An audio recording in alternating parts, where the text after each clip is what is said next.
Buenas tardes. Bueno, siguiendo con mi periplo de este ejercicio que desde hace un tiempo he venido ejecutando de hacer una grabación de videos. Hoy voy a retomar un interesante fragmento del libro de Conversaciones con Dios, el libro número 1, que tiene que ver con la experiencia en el mundo respecto al tema material.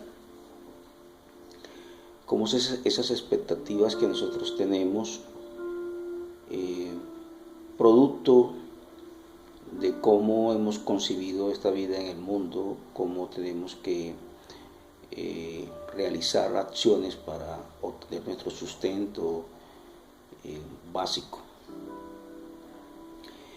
Entonces la pregunta fundamental es, en esos grados de desesperación, cuando uno tiene ciertas dificultades para tener ciertas necesidades básicas satisfechas, el techo, la alimentación, la salud, la educación, bueno, inclusive el esparcimiento, que es un tema muy válido para toda la humanidad.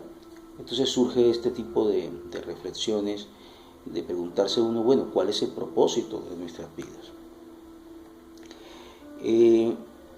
Voy a partir de mi propia experiencia y pues voy a tomar segmentos o fragmentos del texto de los libros, y es, bueno, ¿de dónde viene uno? Normalmente, es la mía, ciertas dificultades para obtener el sustento básico, en principio de mis padres. Sin embargo, eso es un aliciente, porque en un momento determinado un motor, un impulso, en el caso personal, de hacer todo lo posible para no quedarme en una formación académica que no me permitiera de pronto avanzar un poco frente a los logros de mis padres. Entonces constituyó un elemento impulsador, una palanca. Debo confesarlo, un incrédulo de primera mano durante todos los años, mis primeros años de mi vida. Pues quizás los primeros no, porque había cierta creencia en una doctrina por parte de mis padres, más que todo por parte de mi madre. Pero eso sirvió de impulso, pero a tal punto que me llevó al otro lado. En algún momento de mi vida me consideré una persona atea. Y solo con el trasegar de los años, con ciertas circunstancias que se presentaron, comencé a interesarme por el camino espiritual. Entonces yo me puedo responder esa pregunta, y cada quien lo puede responder, de cuál es el propósito de la vida. Vinimos exclusivamente aquí a trabajar y a trabajar y a trabajar. Primero a estudiar para poder tener una base, luego a laborar, a depender para poder obtener un sustento. Ese es nuestro propósito de la vida. O podemos preguntarnos, esa pregunta yo me la respondí muchos años. Siendo no creyente, pues obviamente decía: no trabaje, no estudie, para que vea que no va a obtener absolutamente nada. ¿De acuerdo? Y la segunda pregunta, y esa pregunta, el propósito es decir, prefiero que mi alma, la cual hoy creo, que sabe a dónde tengo que regresar con un ser superior, llámelo Dios, bueno, como quieran llamarlo. Ese es el propósito que hoy encuentro en mi vida, ¿verdad? Pero ¿cómo compagina uno las dos cosas? Porque es que efectivamente uno está en el mundo. Hay que elegir, ¿verdad? Y de acuerdo a cada circunstancia, cada entorno, uno está eligiendo permanentemente. Pero especialmente hay que cuidar lo que uno elige. ¿Cómo lo elige? ¿Cómo lo piensa? ¿Cómo crea? Si nosotros abordamos el tema con la ansiedad, con el sufrimiento, con el dolor, con todo ese tipo de actitud, obviamente que uno también obtiene resultados. Uno también está pensando y uno también está creando. Créalo o no, uno está creando. Tiene el poder para crearlo. Pero bajo una circunstancia de que lo que obtiene lo obtiene con sacrificio, con sufrimiento, con dolor. Cuando usted bien podría hacer lo contrario. Entonces, no es ni irnos a que muchas personas cuando determinan un propósito hacia la vida de Dios, uno encuentra muchos ascetas, o sea, ascetas son esos místicos de claustro que perfectamente tienen en su humildad, en lo que concibieron ellos la humildad, con una simple estera, con una bebida básica, con pan, se dedican 100% a una vida contemplativa. Pero ese ser humano está haciendo un proceso, está viviendo una circunstancia, está viviendo un entorno. La pregunta es, en esa lucha, en ese trabajo de acercamiento a Dios, de su encuentro de su alma como retorno a Dios, pues no se le presentan las mismas situaciones que se le presentan a una persona que tiene un hijo, que tiene que velar por el sustento de ese hijo, que tiene que mirar por el techo, por la educación, por la alimentación y por toda una serie de situaciones. Entonces nos desviamos un poco, ¿verdad? O estamos en las cosas del mundo normales de la sociedad, o simplemente estamos en las cosas de Dios. El tema es buscar un equilibrio. El tema es saber elegir, no desear. El tema no es de deseos. Porque el deseo es un tema ilusorio.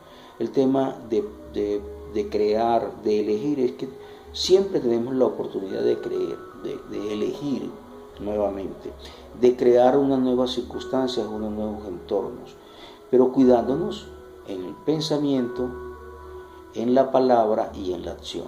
Esos tres elementos deben ir concatenados, deben ser coherentes, consistentes, persistentes. Cuando uno entra a este mundo, muchos tendrán ese tipo de experiencia, dirán algunos, digamos, algún tipo materialista, 100%, donde la vida le va muy bien, puede ser inclusive ateo o puede ser creyente, pero del creyente que a pesar de que es creyente y dice todo me lo ha dado Dios, pero a punta de mi trabajo, de mi cosa, bueno, tiene un resultado, tiene un entorno, tiene una circunstancia. Puede descalificar a personas que no tienen un, entre comillas, éxito material, pero hay que ver cómo se dedica a esa circunstancia. ¿Somos consistentes? Podemos aplicar en nosotros la frase que amo a Dios sobre todas las cosas con mi mente, con mi cuerpo, con mi alma, con todo mi ser, ¿verdad? Y para hacerlo eso tiene que ser permanentemente, en cada instante. Entonces, somos inconsistentes. Por poner mi ejemplo, para poner una fecha, mi proceso de conversión puede tener 20 años. Recuerdo yo que por allá, por los 32, 33 años, comencé mi proceso. Y pues han transcurrido 20 años. La pregunta es, ¿constante? ¿Consistente? Además, ¿qué otras cosas hice? Entonces, digamos, lo obvio es que estar en los caminos del Señor, de Dios, como quiera, es obvio que no debemos pretender hacerle daño a nadie. Es obvio que tenemos que evitar el sufrimiento sobre las otras personas. Entonces, el punto de hoy es cómo equilibrar las cosas de Dios con las cosas del mundo. ¿Cómo tener ese equilibrio? Nosotros podemos tener nuestro sustento hoy con 50 y pico años y con diferentes experiencias en mi vida, ¿verdad? Donde me he quedado sin empleo. Por ejemplo, en esta época estoy sin empleo, llevo ya un año. La pregunta es, ¿cómo estás? ¿Angustiado? ¿Preocupado? ¿Cuál es tu mente? ¿Qué ocupa tu mente? ¿Con qué alimentas a tu espíritu? ¿Y qué falta? Hay el techo, hay la alimentación y hay una salud. Y una salud sin tener que ir a ningún... Con el sistema de salud colombiano caótico como está, pues en una circunstancia como esta, caer en una enfermedad sería catastrófico. Pero eso queda cancelado de acuerdo al camino espiritual que uno está. En cómo está uno construyendo esa vivencia, esa experiencia personal con Dios frente a las circunstancias del mundo. He grabado otros videos sobre la situación política del país, la guerra, la polarización de las ideas, sobre el tema de los servicios públicos. O sea, hay muchas cosas en este país de las cuales andar quejándonos, entre comillas. Otro dirá, no, es que tenemos que velar por... Sí, claro que tenemos que velar por estas cosas del país. Pero todo tiene su oportunidad, todo tiene su momento histórico. Y nos devanamos los sesos con cosas, entre comillas, triviales, pero esa es la experiencia que cada quien elige vivir. Yo soy del mundo, con este cuerpo. Mi espíritu es de Dios y busco lo que me dice mi alma. Eso es lo que yo puedo compartir. Cuando yo digo soy del mundo, es que yo hago deporte, me gusta jugar fútbol, me gusta ver fútbol, me gusta ver cine, me gusta escuchar música, me gusta leer. No soy ningún atleta metido en cuatro paredes. Me gusta trabajar, creo que trabajo bien. Y me gusta ser un humanista que cada vez que tengo la injerencia en algo, la ejecuto. Y eso, de acuerdo a la coherencia en lo que tú estás caminando, te va a traer problemas, inconvenientes. Y es con la calma, con la serenidad y con la tranquilidad que tienes. Y creamos esas circunstancias. Por ejemplo, pongo un ejemplo, digamos los dos grandes cargos que yo he tenido en empleo, salgo por circunstancias que yo construyo. La gente me pregunta, pero es que lo sacaron porque lo envidian, porque, no le reconocen su labor. No, señor. Los señores no tienen ningún tipo de responsabilidad. La responsabilidad es 100% mía. No lo logran comprender. La gente amiga que lo quiere a uno. Y no lo logran comprender porque no han aceptado el poder mental que tenemos nosotros. Y no quiere decir que yo me descuide de estar concentrado en ese poder de decisión, sino que si yo mismo no me siento bien en un sitio donde se pueden estar haciendo cosas que van en contra de unos principios de hacer el bien, no principios, porque es que hablan mucho de los valores, de la honestidad, de la, qué sé yo, cosas morales, cosas... No estoy hablando de hacerle daño a otro ser humano. Estoy hablando de quitarle algo a alguien. O estoy hablando de darle algo a alguien que en razón de sus funciones no tiene por qué recibir. Yo sé que con muy pocas palabras me entienden de qué estoy hablando, ¿verdad? Entonces, si mi vida es no hacerle daño a nadie, si mi vida es... Todo se puede hacer, pero no todo es lícito. Y no todo conviene. Todo se puede hacer. Entonces, articular, equilibrar esta situación del mundo es muy interesante, pero con un cuidado. Somos imagen y semejanza de Dios, tenemos un poder creador y tenemos que desaprender una cantidad de cosas que nos enseñaron. Tenemos que desaprender de la culpa, tenemos que desaprender del miedo, que son dos cosas que realmente no nos dejan amar a los demás.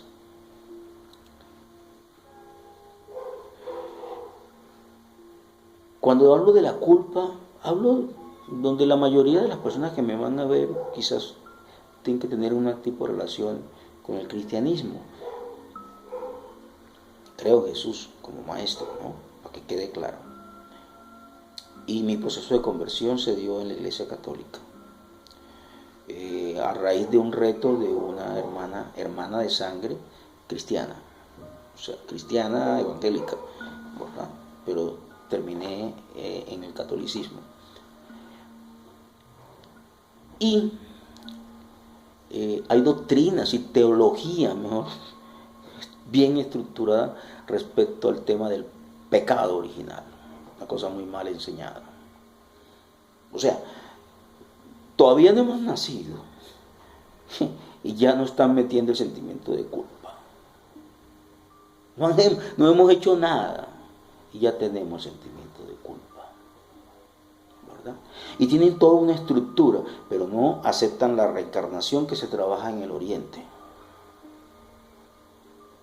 Pero sí te aceptan que tú vienes con toda una estructura genética donde viene el pecado original. Okay. Parte tienen razón, ¿verdad? Vamos construyendo un espíritu y cuando ese ser espiritual está listo, llega al Padre. Ese es el camino de regreso que estamos formando durante eones de vida, muchas vidas. Pero venimos del Padre limpio, como espíritu somos puros, somos impecables. Este cuerpo comete errores, equivocaciones en esta experiencia de vida que estamos viviendo. Y eso es lo que hay que tratar de evitar, hacer el daño. En toda mi experiencia de vida, hay muchas personas que pueden sentirse afectadas por mis acciones. Y hay muchas personas que van al pasado y sacarán cositas y dirán, este está hablando hoy de cierta manera, pero en el pasado hizo esto. ¿Qué busca? Culpa. ¿Qué busca? Pecado. ¿Qué buscan? Hacer sentir miedo. Porque parece que la satisfacción del ser humano fuera, entre más deposites en el otro, menos culpa sientes tú. O sea, tú haces cosas de erradas y equivocaciones. No pretendo juzgar a nadie. Tú haces cosas, pero te quieres sentir menos culpable si tú sabes que el otro ha hecho algo más grave. Por eso no pretendo juzgar a nadie. Por eso muchas personas que me quieren van y me hablan al oído, decirme, te hicieron esto, es que la gente es muy... Yo no, tranquilo, yo no tengo que juzgar absolutamente a nadie que haya hecho algo. Tenga la seguridad que él hizo lo mejor que pudo con lo mejor que sabía. En su momento espiritual que está viviendo. Esa es su circunstancia y vida. Él, así sea, con intención de la mente del mundo, no la mente con Dios, así sea con la intención de la mente del mundo, él no sabe lo que hace. Son las palabras de Jesús en la cruz. Dios mío, perdónalos porque no saben lo que hacen. Entonces, o nos llamamos cristianos y acogemos parte de esas doctrinas, pero la doctrina sana del Maestro Jesús, y no las tergiversaciones con intereses que no entro a juzgar, que hacen parte de la misma evolución. Ejemplo,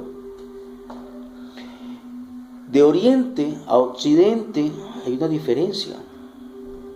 En Occidente, más que todo la parte europea, tiene un mayor desarrollo y la misma que la parte norteamericana.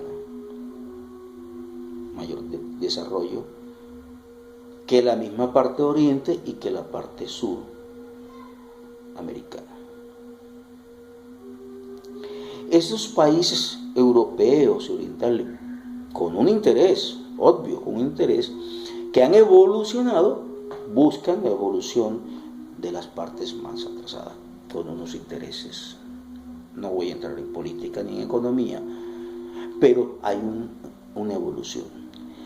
Y parte de las personas que adquieren recursos y que tratan de seguir sometiendo, dicen, pero ¿por qué en Oriente, donde se hablan de una filosofía y de unas cosas de crecimiento espiritual mayor, hay tanta pobreza?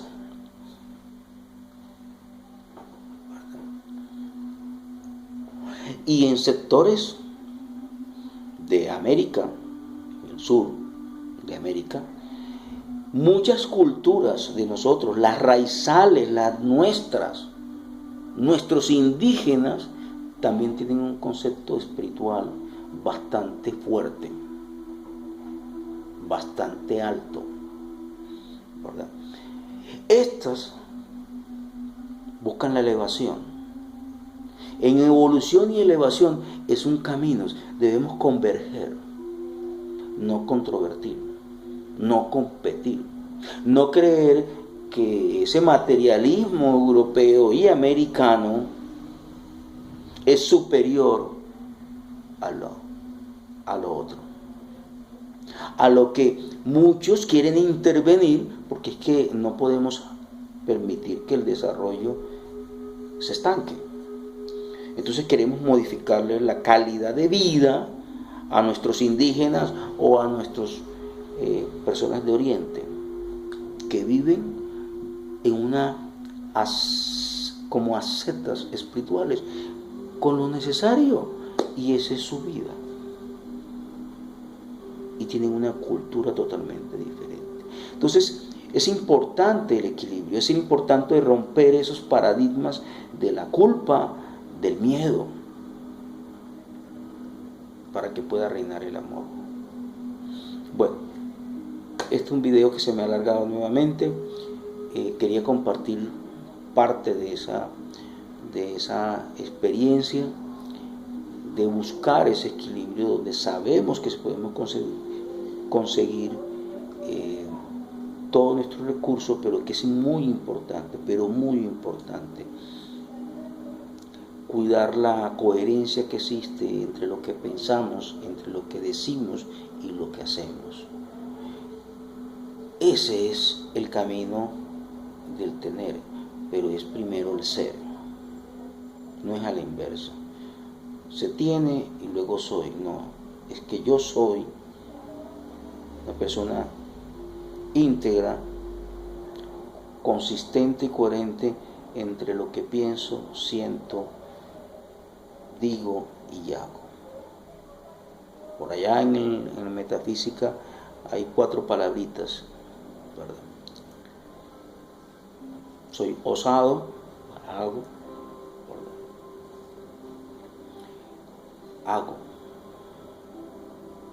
y también siento. Hay que primero ser y luego tener. Muchas gracias, nos vemos en el próximo video.